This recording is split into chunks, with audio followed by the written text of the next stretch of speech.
আসসালামু আলাইকুম। দুটি কথা শুনবার জন্য সবাইকে ধন্যবাদ। আজকে বিশিষ্ট সাংবাদিক জুলকার নাইন তার ভেরিফাইড ফেসবুকে একটা গুরুত্বপূর্ণ স্ট্যাটাস দিয়েছেন।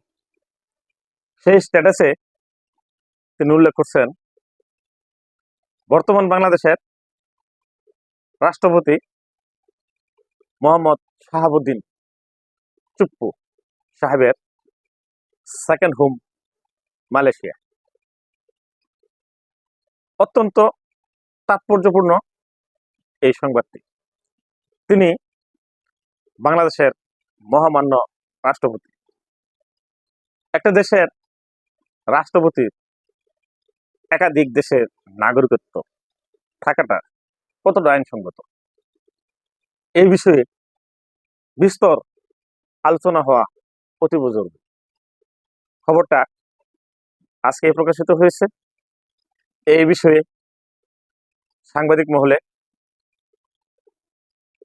বুদ্ধিজীবী মহলে এবং প্রশাসনিক কর্মকর্তাদের মধ্যে ব্যাপক আলোচনা হয়েছে। জনৈক এক সাংবাদিক এই বিষয়ে আমাদের পররাষ্ট্র উপদেষ্টা মহোদয়ের কাছে জিজ্ঞেস করছিলেন। তিনি কৌশলে বিষয়টা এড়িয়ে গেছেন যে এটা আইন মন্ত্রণালয়ের বিষয়, আমি না জেনে সঠিক তথ্য দিতে পারবো না, এই বিষয়ে তথ্য দিতে গেলে আমাকে কিছু তথ্য সংগ্রহ করতে হবে। বিষয়টা অত্যন্ত যৌক্তিক, ভুল বলার চেয়ে না বলা উত্তম। আর বিষয়টা যদি সঠিক হয় তাহলে এটা কেমন হলো? আর সঠিক হওয়াটা অস্বাভাবিক কিছু না, কারণ এই রাষ্ট্রপতি মহোদয় মোহাম্মদ শাহাবুদ্দিন চুপ্পু সাহেবকে যখন নিয়োগ দেওয়া হয়, তখন কেউ জানতো না কে রাষ্ট্রপতি হতে যাচ্ছে। আমাদের সাবেক রাষ্ট্রপতি ছিলেন অ্যাডভোকেট আব্দুল হামিদ খান, একজন বিশিষ্ট রাজনীতিবিদ, সাবেক স্পিকার সহ উনি একজন বর্ষীয় নেতা ছিলেন। কিন্তু শাহাবুদ্দিন চুপ্পু সাহেব তিনি কি ছিলেন? তিনি একটা আদালতের জজ ছিলেন এবং জজ থেকে অবসরের পর তিনি দুদকের চেয়ারম্যান হয়েছিলেন। আর দুদকের চেয়ারম্যান হওয়া তো অন্য বিষয়, কারণ দুর্নীতি দমন কমিশনে দুর্নীতির যত ফিরিস্তি আছে, যত অর্থনৈতিক কেলেঙ্কারি আছে, যত অপরাধ দিয়ে আছে, সবাই কম বেশি সেই দুদকের সাথে যোগাযোগ থাকে।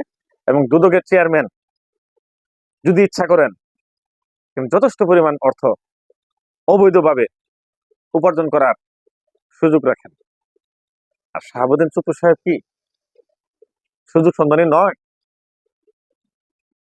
আজকে এত এত রাজনীতিবিদ থাকা সত্ত্বেও সরেসরে শেখ হাসিনা কেন শাহাবুদ্দিন চুপ্পুকে রাষ্ট্রপতির পদে আসীন করেন? আর উনি আসীন করার আগ পর্যন্ত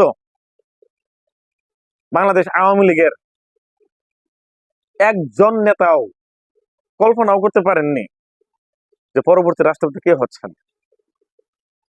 যারা শেখ হাসিনার খুব নিকটতম, যেমন ওবায়দুল কাদের, ডক্টর আব্দুল মোমেন, আসাদুজ্জামান কামাল, এই সকল নেতৃবৃন্দ রাষ্ট্রপতি সম্পর্কে কোনো ধারণাই রাখেননি যে কে রাষ্ট্রপতি হতে যাচ্ছে। এমন একটা গুরুত্বপূর্ণ পদ বাংলার কেউ জানে না, কেউ ধারণা করতে পারে, সে রাষ্ট্রপতি হয়ে গেল। আর যাদেরকে ধারণা করা হয়েছিল, যেমন ধারণা করা হয়েছিল ডক্টর শিরিন শারমিনকে, আরো কয়েকজনের বিষয়ে ধারণা করা হয়েছিল যাদের নাম আমার এই মুহূর্তে মনে পড়ছে না, কিন্তু ডক্টর মোহাম্মদ শাহাবুদ্দিন চুপ্পুর কথা কেউ ঘৃণাক্ষরেও ভাবেননি, এবং শাহাবুদ্দিন চুপ্পু নিজেও ভাবেননি যে তাকে রাষ্ট্রপতি বানানো হবে। তিনি একটা কথায় বলেছেন যে তিনি প্রধানমন্ত্রীর সাথে সাক্ষাৎ হলে পদধূলি নেন, কিন্তু বেশ কিছুদিন ধরে তিনি পদধূলি দিচ্ছেন না। এতে শাহাবুদ্দিন চুপ্পু সব ভাবলেন যে হয়তো প্রধানমন্ত্রী শেখ হাসিনা তার প্রতি মনক্ষুণ্ণ। কিন্তু কিছুদিন পরে দেখা গেল আসলে পদতুলি না দেওয়ার কারণ হলো এই শাহাবুদ্দিন চুপ্পুকে মনে মনে তিনি রাষ্ট্রপতি ভেবে রেখেছেন। যে রাষ্ট্রপতি হবেন তিনি প্রত্যাশাও করেননি যে কোনোদিন রাষ্ট্রপতি হবেন, তিনি নিজেকে সেই পদের যোগ্য মনে করেননি। কিন্তু আমাদের দুর্ভাগ্য, আমাদের প্রধানমন্ত্রী এইরকম একটা ব্যক্তিকে রাষ্ট্রপতি বানিয়েছেন। কারণ তিনি যখন দুদকের চেয়ারম্যান ছিলেন তখন শেখ হাসিনার অনেক মামলা তার মাধ্যমে খারিজ হয়ে গেছে তার সুপারিশে। কারণ দুদক চেয়ারম্যান ক্লিয়ারেন্স দিলে আদালত সেটাই গ্রহণ করছে। সেই সুবিধার প্রতি কৃতজ্ঞতা স্বরূপ শেখ হাসিনা তাকে রাষ্ট্রপতি বানিয়েছেন। কিন্তু রাষ্ট্রপতি বানানোর আগে তার কি অবস্থা, সে কত টাকা দুর্নীতি করেছে, তার কয় দেশে নাগরিকত্ব আছে, এক মিনিটের জন্য, এক মুহূর্তের জন্য শেখ হাসিনা সহ আওয়ামী লীগ ভাবে নাই। আর আওয়ামী লীগের ভাবনার কোনো সুযোগই নাই, কারণ একমাত্র শেখ হাসিনা সিদ্ধান্ত নেওয়ার মালিক। অন্যান্য নেতৃবৃন্দকে বলতে শোনা হয়ে গেছে যে এই বিষয়ে প্রধানমন্ত্রী সিদ্ধান্ত নেবেন, প্রধানমন্ত্রীর সিদ্ধান্ত আমাদের সিদ্ধান্ত, তিনি যাকে দিবেন আমরা তাকে সমর্থন করে দিব। অর্থাৎ একমাত্র শেখ হাসিনারই মাথা ছিল, মগজ ছিল, মস্তিষ্ক ছিল। আর আওয়ামী লীগের বাকি সদস্যরা এই বিষয়ে তাদের কোনো জ্ঞান নাই, ধ্যান নাই, প্রয়োজন নাই, দায়িত্ব নাই, এটাই মনে করছে। আদৌ কি এমন করা ঠিক হয়েছে? একজন সাংসদ তো নিজে মত প্রকাশ করে, নিজেই ক্ষমতা রাখেন। সাধারণ জনগণ কি মত প্রকাশ করবে? একজন মন্ত্রী তো মত প্রকাশ করার ক্ষমতা রাখেন শেখ হাসিনার সামনে। একজন স্বরাষ্ট্রমন্ত্রী একটা অপরাধী ধরতে গেলে সে অপেক্ষা থাকতো প্রধানমন্ত্রী কি সিগন্যাল দেয়, পররাষ্ট্রমন্ত্রী অপেক্ষা থাকতো প্রধানমন্ত্রী কি সিগন্যাল দেয়, সে সিগন্যাল মোতাবেক কাজ হবে, ওই সিগন্যাল মোতাবেক মামলা গ্রহণ হবে। একটা সচিব মন্ত্রীকে পাশ কাটিয়ে প্রধানমন্ত্রীর কাছে মোবাইল করে সিদ্ধান্ত নেয়, আর প্রধানমন্ত্রীও মন্ত্রীদেরকে অ্যাভয়েড করে সচিব, ডিসি, এসপির সাথে কথা বলেন, পুলিশ প্রধানের সাথে কথা বলেন, কথা বলে সিদ্ধান্ত দেন যে বিষয়ে মন্ত্রী নিজে অবগত না। আসলে দেশটা তো এইভাবেই চলছে। তো এইভাবে চলার পরে একজন দুর্নীতিগ্রস্ত, একাধিক দেশের নাগরিকত্ব নেওয়ার লোক এক ব্যক্তির পছন্দে রাষ্ট্রপতি হয়ে গেছে, এবং সেই রাষ্ট্রপতি দুর্নীতিগ্রস্ত হওয়াটা তো অস্বাভাবিক কিছু না। কারণ তাকে তো যাচাই বাছাই করা হয়নি, তার ব্যাকগ্রাউন্ড দেখা হয় নাই, তার কয়টা বাড়ি আছে, কয়টা গাড়ি আছে, কত একর জমি আছে দেখা হয় নাই। কিভাবে দেখবে? কেউ তো জানেই না। আর শেখ হাসিনা যাকে মনোনয়ন দিচ্ছে তার অপোজিটে তো কোনো প্রার্থী ছিল না, বা শেখ হাসিনার দলের একটা লোক তো আপত্তি জানায় নাই যে এই রাষ্ট্রপতির সম্পর্কে, এই ব্যক্তির সম্বন্ধে আমাদের আপত্তি আছে।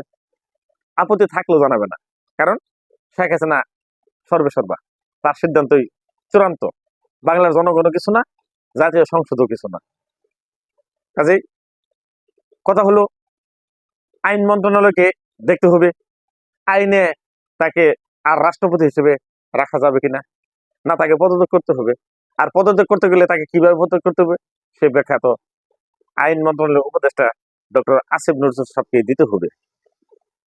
এছাড়া তো আর কোনো গত্যন্তর নাই, কারণ তিনি দায়িত্বে আছেন, এখন আইন বিচার সংসদ বিষয়ক উপদেষ্টা তিনি। আর আমাদের এই বিষয়টা তো এই মন্ত্রণালয়ের অধীনে। তবে আশা করব আসিফ নজরুল সাহেব অত্যন্ত দক্ষ, চৌকস লোক, স্বচ্ছ জ্ঞানের অধিকারী, নিরপেক্ষ লোক। তিনি এই বিষয় নিয়ে ভাববেন, দেখবেন, যাচাই বাছাই করবেন এবং সিদ্ধান্ত গ্রহণ করবেন। আমরা এমন কোন রাষ্ট্রপতিকে দেখতে চাই না যে একই সাথে বাংলাদেশের নাগরিকত্ব আছে এবং অন্য একটা দেশের নাগরিকত্ব আছে। সেই রাষ্ট্রপতি কখনো এই দেশের জন্য সামগ্রিকভাবে কাজ করবে এটা আমাদের বিশ্বাস হয় না। যেহেতু বিশ্বাস হয় না, সেহেতু আমাদেরকে সেই বিষয়ে পুনর্মূল্যায়ন করার সুযোগ থাকতে হবে। যেমন নির্বাচন কমিশনের প্রতি বাংলা জনগণের আস্থা ছিল না, এটা নির্বাচন কমিশন নিজেও জানত। তারপরও সাংবিধানিক পদ উনি ক্ষমতা ব্যবহার করছেন এবং কয়েকদিন আগে পদত্যাগ করেছেন, এবং পদত্যাগ করার পরে অপদস্থ হয়েছেন, যেটা আসলে আমাদের দুর্ভাগ্য যে একজন সাংবিধানিক কর্মকর্তাকে আমাদেরকে অপমান করতে হচ্ছে, প্রধানমন্ত্রীকে অপমান করতে হলো। আমাদের কি রাষ্ট্রপতিকেও এরকম অপমান আমাদেরকে দেখতে হবে? যদি দেখতে হয় সেটা আমাদের জন্য অত্যন্ত কষ্টের বিষয় হবে, কারণ সম্মানিত লোক অপদস্থ হলে সেটা আসলে মেনে নেওয়া কঠিন হয়ে যায়। যাদের বিবেক আছে, চিন্তা আছে, বদ্ধতা জ্ঞান আছে, তাদের জন্য এটা অবশ্যই কষ্টকর, কারণ তারা অন্যের অপমানটা করতে রাজি না। তবে হ্যাঁ, কেউ যদি উদ্যত আচরণ করে, ক্ষমতার অপব্যবহার করে, তথ্য গোপন করে কোনো কাজ করে যা দেশ ও জাতির জন্য ক্ষতিকর, সমস্যা, সংবিধান লঙ্ঘন, তাহলে জনগণ যদি তাকে অপমান অপদস্থ করে, তাহলে তো আমরা কিছু করতে পারি না, রোধ করতে পারি না। কারণ এটা পাবলিক সেন্টিমেন্ট, মানুষের আবেগ, মানুষের কষ্ট, ক্রোধ, এটা তো মুখের কথায় প্রশমিত হয় না। তো যাই হোক, ইদানিং বাংলাদেশে অনেক অপছন্দনীয় ঘটনা ঘটে যাচ্ছে। তবে হ্যাঁ, অপছন্দনীয় হলেও এটা যেমন এমনই পরিবেশ ছিল বাংলাদেশের জন্য, কারণ দীর্ঘদিনের স্বৈর শাসক মানুষের অন্তরকে এমন ভাবে বিষিয়ে তুলছে, মানুষ এখন ধৈর্য ধারণ করতে তারা ব্যর্থ হচ্ছে, ধৈর্যের চরম পরীক্ষা দিতে তারা ব্যর্থ হচ্ছে, আর ধৈর্য ধরতে পারছে না। তা আমরা আশা করব পরবর্তী সময়ে যারা দায়িত্ব পালন করতেছেন তারাও যেন দায়িত্বশীলতার সহিত, সচেতনতার সহিত দায়িত্ব পালন করবেন, যাতে আমাদেরকে আর ধৈর্যচ্যুতি বা কোনো ধরনের খারাপ কাজের দৃশ্য না দেখতে হয়। একটা সুন্দর বাংলাদেশের প্রত্যাশা করে আজকের দুটি কথা এখানে শেষ করছি। আসসালাম।